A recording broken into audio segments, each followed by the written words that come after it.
Hello അസ്സലാമലൈക്കും. എല്ലാവർക്കും പുതിയൊരു വീഡിയോയിലേക്ക് സ്വാഗതം. ഇന്നത്തെ നമ്മുടെ വീഡിയോ വളരെ പെട്ടെന്ന് തയ്യാറാക്കാൻ പറ്റുന്ന ഒരു സ്നാക്സിൻ്റെ റെസിപ്പിയാണ് കേട്ടോ. നല്ല ടേസ്റ്റിയാണ്, അതുപോലെ തന്നെ എളുപ്പത്തിൽ തയ്യാറാക്കാനും പറ്റും. ഇപ്പോൾ ഇഫ്താറിൻ്റെ ഒക്കെ ഒരു സമയത്തൊക്കെ തയ്യാറാക്കാൻ പറ്റുന്ന ഒരു അടിപൊളി ഐറ്റംസാണ്. വീട്ടിലുള്ള ചേരുവകൾ വെച്ചിട്ട് തന്നെ നമുക്കിത് ചെയ്തെടുക്കാൻ പറ്റും. വളരെ ഉപകാരപ്പെട്ട ഒരു വീഡിയോ ആണ്. അപ്പോൾ എല്ലാവരും ഫുള്ളായിട്ട് കണ്ട് സപ്പോർട്ട് ചെയ്യാം. അപ്പോൾ ഇതിൻ്റെ ഒരു പീസ് മാത്രം മതി കേട്ടോ വയറ് നിറയാൻ. അപ്പോൾ അത്രയ്ക്ക് നല്ല ഒരു ഐറ്റംസാണ്. അപ്പോൾ തീർച്ചയായും എല്ലാവരും വീഡിയോ കണ്ട് സപ്പോർട്ട് ചെയ്യുക. അപ്പോൾ ഇതെങ്ങനെ ഉണ്ടാക്കാൻ നോക്കാം. അപ്പോൾ അതിന് മുന്നേ ചാനൽ സബ്സ്ക്രൈബ് ചെയ്യാതെ കാണുന്നവരൊക്കെ ഒന്ന് സബ്സ്ക്രൈബ് ചെയ്ത് സപ്പോർട്ട് ചെയ്യാൻ മറക്കല്ലേ. അപ്പോൾ നേരെ നമുക്ക് വീഡിയോയിലേക്ക് പോകാം. ഈ ഒരു സ്നാക്സ് തയ്യാറാക്കാൻ മെയിനായിട്ട് വേണ്ടത് മുട്ടയാണ്. അപ്പോൾ ഒരു പാത്രത്തിലേക്ക് ഞാനൊരു 5 മുട്ട ഒഴിച്ചു കൊടുത്തിട്ടുണ്ട്. ഞാനിവിടെ ഒരു 5 മുട്ട വെച്ചിട്ടാണ് ചെയ്തിട്ടുള്ളത്. അപ്പോൾ നിങ്ങൾക്ക് ഇത്ര വേണ്ടെങ്കിൽ 3 4 ഒക്കെ എടുത്തിട്ട് ചെയ്തെടുക്കാം. അതിലേക്ക് ഒരു മീഡിയം സൈസിലുള്ള സവാള കൊത്തി അരിഞ്ഞ രീതിയിലാണ് ഇട്ട് കൊടുക്കുന്നത്. പിന്നെ അതുപോലെ തന്നെ നല്ല പഴുത്ത ഒരു തക്കാളി വലുതൊന്നും വേണ്ട, ചെറിയൊരു തക്കാളി മാത്രം ചേർത്ത് കൊടുത്താൽ മതി. പിന്നെ മല്ലിയില അത്യാവശ്യം തന്നെ ചേർത്ത് കൊടുക്കാം കേട്ടോ. അപ്പോഴുള്ള ഇതിന് നല്ലൊരു ടേസ്റ്റ് കിട്ടുള്ളൂ. ഇനി ഇതിലേക്ക് ഞാൻ ചേർത്ത് കൊടുക്കുന്നത് അരിപ്പൊടിയാണ് കേട്ടോ. അരിപ്പൊടി വറുത്തതോ വറുക്കാത്തതോ ഏതാണെങ്കിലും കുഴപ്പമില്ല. പുട്ടിൻ്റെ പൊടി ചേർത്ത് കൊടുക്കരുതേ. നമ്മൾ പത്തിരിക്കൊക്കെയുള്ള നൈസായിട്ടുള്ള പൊടി മാത്രം ചേർത്ത് കൊടുക്കുക കേട്ടോ. ഒരു 3 ടീസ്പൂണോളം ചേർത്ത് കൊടുത്തിട്ടുണ്ട്. ഇനി ഇതിലേക്ക് എരിവിനനുസരിച്ച് കുരുമുളക് പൊടി ചേർത്ത് കൊടുക്കുന്നുണ്ട്. പച്ചമുളക് ചേർക്കുന്നില്ല കേട്ടോ. കുട്ടികളൊക്കെ കഴിക്കുന്നതുകൊണ്ട് തന്നെ പച്ചമുളക് ചേർക്കുന്നില്ല. ഇനി ആവശ്യത്തിന് ഉപ്പും കൂടി ചേർത്ത് കൊടുക്കുക. ഇനി ഇതിലേക്ക് ഞാൻ ചേർത്ത് കൊടുക്കുന്നത് ചിക്കനാണ് കേട്ടോ. അപ്പോൾ ചിക്കന് ഉപ്പും മഞ്ഞൾപ്പൊടി ഇട്ടിട്ട് വേവിച്ചതാണ്. അപ്പോൾ അത് കുറച്ച് മാത്രമേ ചേർത്ത് കൊടുക്കുന്നുള്ളൂ. അതൊക്കെ നിങ്ങളുടെ ഇഷ്ടത്തിനനുസരിച്ച് ചേർത്ത് കൊടുക്കുക. ഇനി ചിക്കൻ ഇല്ലെങ്കിലും നമുക്കിത് ചെയ്തെടുക്കാൻ പറ്റും. ചിക്കൻ ചേർക്കുമ്പോൾ ഒന്നും കൂടി ഒന്ന് ടേസ്റ്റ് കൂടും. അതുകൊണ്ടാണ് ചിക്കൻ ചേർത്തിട്ടുള്ളത്. ഇനി എല്ലാം കൂടി നല്ലപോലെ ഒന്ന് മിക്സാക്കി എടുക്കുക. ഈ ഒരു ഐറ്റം ഉണ്ടാക്കാൻ നമുക്ക് കുഴക്കുക പരത്തുക അങ്ങനെയൊന്നും ചെയ്യേണ്ട ആവശ്യമില്ല കേട്ടോ. പെട്ടെന്ന് ഇത് ഉണ്ടാക്കിയെടുക്കാൻ പറ്റും. നമ്മൾ നല്ലപോലെ മിക്സാക്കി എടുക്കുന്ന സമയത്ത് ഈ മുട്ട നല്ലപോലെ ഒന്ന് ലൂസായിട്ട് വരും. അപ്പോൾ അതിന് വേണ്ടിയിട്ടാണ് കേട്ടോ നമ്മൾ അരിപ്പൊടി ചേർത്ത് കൊടുത്തിട്ടുള്ളത്. അപ്പോൾ ഞാനിവിടെ 3 ടീസ്പൂൺ അരിപ്പൊടിയാണ് ചേർത്ത് കൊടുത്തിട്ടുള്ളത്. അത് പ്രത്യേകം ശ്രദ്ധിക്കുക. ഗോതമ്പ് പൊടി അല്ലെങ്കിൽ മൈദപ്പൊടി ഒന്നും ചേർക്കരുത്, അരിപ്പൊടി തന്നെ ചേർത്ത് കൊടുക്കുക. ഇനി ഇതിലേക്ക് ചെറിയൊരു കളർ കിട്ടാൻ വേണ്ടിയിട്ട് ഞാൻ കുറച്ച് മഞ്ഞൾപ്പൊടി ചേർത്ത് കൊടുക്കുന്നുണ്ട്, ഒരു 1/4 ടീസ്പൂണ്. പിന്നെ അതുപോലെ തന്നെ കുറച്ച് മുളക് പൊടിയും 1/4 ടീസ്പൂൺ മാത്രം കേട്ടോ ചേർത്ത് കൊടുക്കുന്നത്, കുരുമുളക് പൊടി ചേർത്തുകൊണ്ട് തന്നെ. അപ്പോൾ അതൊക്കെ നമ്മുടെ ഇഷ്ടത്തിനനുസരിച്ച് എരിവ് എത്ര വേണം അതിനനുസരിച്ച് ചേർത്ത് കൊടുക്കുക കേട്ടോ. എന്നിട്ട് നല്ലപോലെ ഒന്ന് മിക്സാക്കി എടുക്കുക.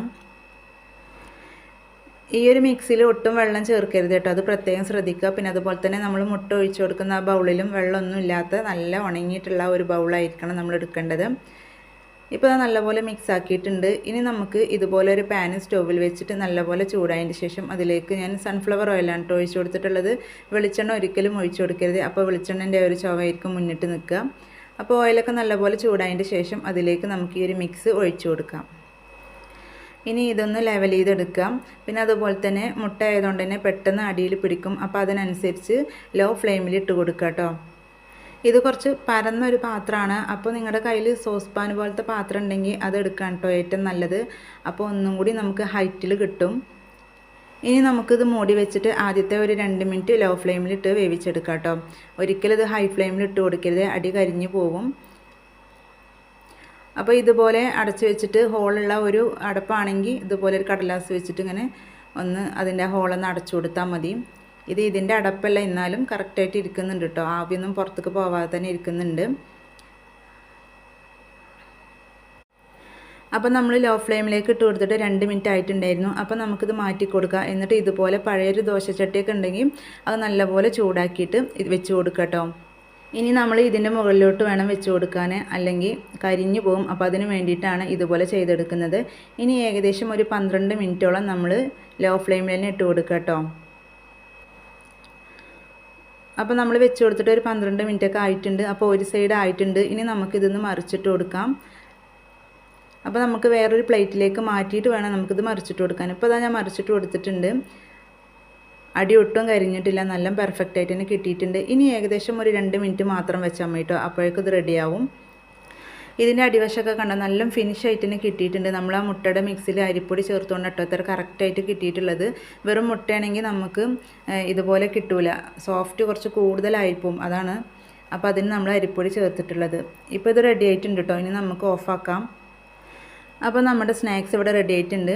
ഒരു ചെറിയ രീതിയിലുള്ളൂ കേട്ടോ ചൂട്, നല്ലപോലെയുള്ള ചൂടാന്ന് മാറിയിട്ടുണ്ട്. പിന്നെ അതുപോലെ തന്നെ നല്ല തണുത്തിട്ട് ഇത് കഴിക്കരുത്. ഇത് ചെറിയൊരു ചൂടോടുകൂടെ വേണം കഴിക്കാൻ, മുട്ടയൊക്കെ ചേർത്തുകൊണ്ട് തന്നെ.